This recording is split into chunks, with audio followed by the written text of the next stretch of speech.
Currently,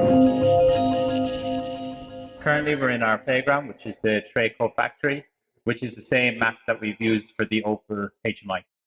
Boxes we produce are heavy and bulky and should thus be handled as little as possible by our employees. So we realized that we needed to improve our handling and flow in the factory. We use the software to show and visualize how the robot handles these boxes at our place, so we also get the understanding for our employees.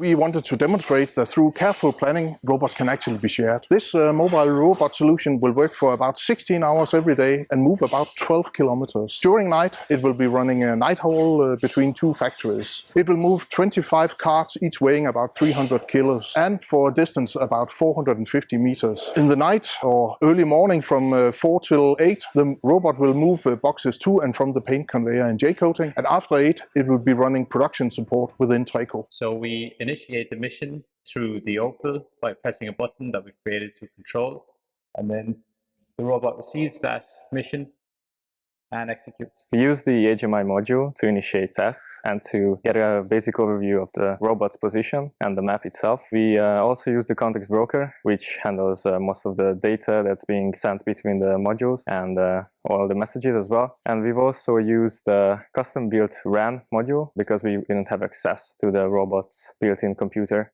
It was a great way to be able to see what was going to be happening in the future once we connect it to the actual robot. It's an amazing way to save so much time and space and ensure that we can do all the testing we need to do before we convert it over to the actual physical robot.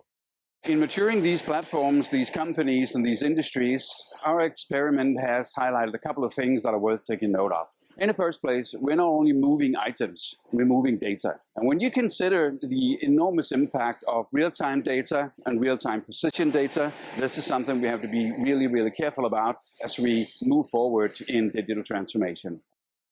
What's nice about working with robots? It's practical. It's a nice blend between working with software and working with hardware, seeing real life results and seeing how it can be applied to a factory like TRECO and how they can benefit.